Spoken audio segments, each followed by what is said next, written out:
that have been put into place to take over our nation, to have complete control over us, to take away our rights, round us up, and put us where they want us.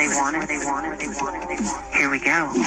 Executive Order 10990 allows the government to take over all modes of transportation and control of all highways and seaports. Executive Order 10995 allows the government to seize and control the communication media. Executive Order 10997 allows the government to take over all electrical power, gas, petroleum, fuels, and minerals.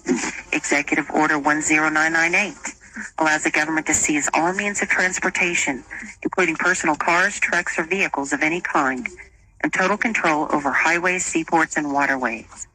Executive Order 10999 allows the government to take over all food resources and farms. Executive Order 11000 allows the government to mobilize civilians into work brigades under government supervision. Executive Order 11001 allows the government to take over all health, education, and welfare functions.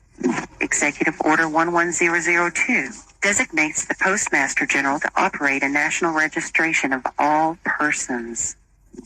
Executive Order 11003 allows the government to take over all airports and aircraft, including commercial aircraft. Executive Order 11004 allows the Housing and Finance Authority to relocate communities, build new housing with public funds, designate areas to be abandoned, and establish new locations for populations. Executive Order 11005 allows the government to take over railroads, inland waterways, and public storage facilities. Executive Order 11051 specifies the responsibility of the Office of Emergency Planning and gives authorization to put all executive orders into effect in times of increased international tensions and economic or financial crisis. Executive Order 11310 grants authority to the Department of Justice to enforce the plans set out in executive orders, to institute industrial support, to establish judicial and legislative liaison, to control all aliens, to operate penal and correctional institutions, and to advise and assist the President. Executive Order 11049 assigns emergency preparedness function to federal department and agencies, consolidating 21 operative executive orders issued over a 15-year period.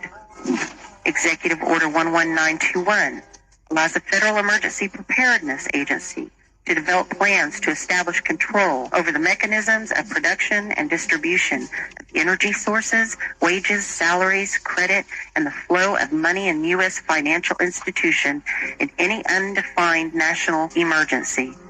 It also provides that when a state of emergency is declared by the President, Congress cannot review the action for 6 months. The Federal Emergency Management Agency has broad powers in every aspect of the nation.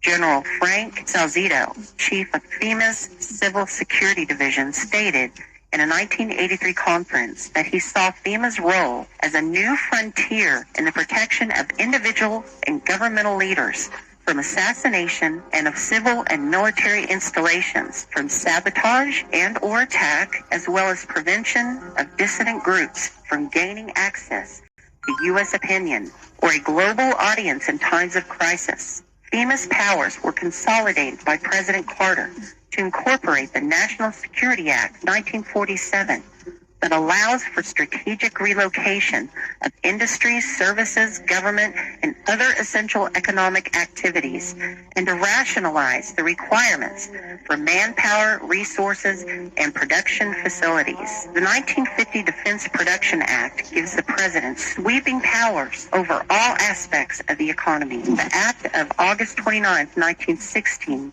authorizes the security of the Army in time of war, take possession of any transportation system from transporting troops, material, or any other purpose related to the emergency. The International Emergency Economic Powers Act enables the President to seize the property of a foreign country or national.